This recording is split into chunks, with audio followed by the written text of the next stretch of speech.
গতকালকে আমাকে একজন লিখেছেন যে গরম জল খান।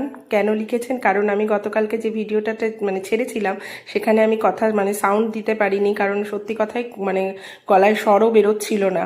তো যাই হোক, এখনও কিছুটা প্রবলেম চলছে, আপনারা হয়তো বুঝতে পারবেন। তো ঠান্ডা লেগেছে বলেই আমি মিউজিক দিয়ে ছেড়েছিলাম, তো সেখানেই সেই দাদাভাই লিখেছিলেন। তো আমার সত্যি ভীষণ আমি ভালো লেগেছে। আমি বলি না প্রত্যেক সময় যে আপনারা এতটা ভালোবাসা দেন, আমার শরীর খারাপ থাকলেও আমার মনে হয় ভিডিও আপনাদের সাথে শেয়ার করি। ফটোতে তো দেন, সঙ্গে ভিডিওতেও।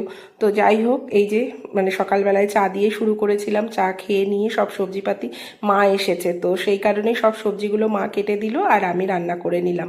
তো লতিটা এর আগের দিন দেখিয়েছিলাম যে আপনাদের লতি বাজার থেকে নিয়ে আসা হয়েছে, তো রেখে দিয়েছিলাম, রান্না করেছিলাম না।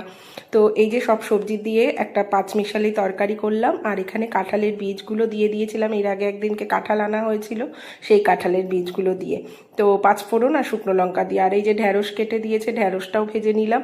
তো এই ভাজাভুজি করতে করতেই আবার ওর বাবা ছেলে চলে এসেছিল। ছেলেকে আমি রুটি করে দিয়েছিলাম, তো সকালে পড়তে গেছিলো, পড়া থেকে এসে রুটিটা করে দিলাম। রুটি দিয়ে এই তরকারি আর ঢ্যাঁড়স ভাজা দিয়ে খেতে দিয়েছিলাম, কিন্তু ঢ্যাঁড়স ভাজায় আমি নুন দিতে পুরো ভুলে গেছিলাম। ছেলে খেয়ে আমাকে বললো, মা ঢ্যাঁড়স ভাজাটা আজকে খেতে কেমন যেন লাগছে। আমি বললাম, কি জানি রে বাবু, দেখ তো নুন দিয়েছে কিনা। তখন বললো যে না, তাই জন্যই মনে হয় টেস্ট লাগেনি, লাগছে না।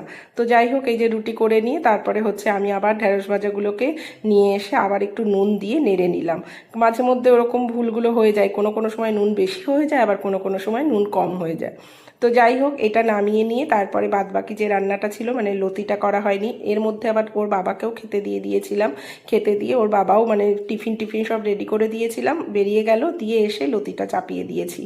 তো যাই হোক, এই যে লতি চাপিয়ে দিলাম, আর সঙ্গে এই যে পনির একটুখানি কেটে নিলাম, কারণ এটা এতগুলো রান্না হয়েছে, সেই জন্য অল্প একটুই পনির আনতে বলেছিলাম।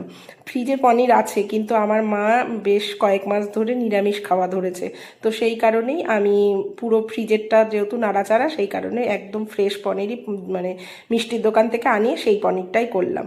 আর ওই যে দেখতে পেলেন যে টিফিন দিয়ে দিয়েছি, রুটি আর সবজিটা, আর ঢ্যাঁড়স ভাজা আর মিষ্টি, আর মা নাড়ু বানিয়ে নিয়ে এসেছে, তো সেই নাড়ুই দিয়ে দিয়েছিলাম। আর তারপরে ওরা সব বেরিয়ে গেল, তারপরে আমি এই আলু পনিরের তরকারিটা করে নিলাম। আর আলু পনিরের তরকারি করে নিয়ে নামিয়ে নিই, আবার চলে এলাম আমরা যে ঘরে ঘুমাচ্ছি, আমরা যে ঘরে শুই, সে ঘরে মা আর ছেলে শুচ্ছে, আমরা পাশের আর একটা ঘরে শুচ্ছি। তো সেই ঘরের বিছানাটাই তুলে নিলাম।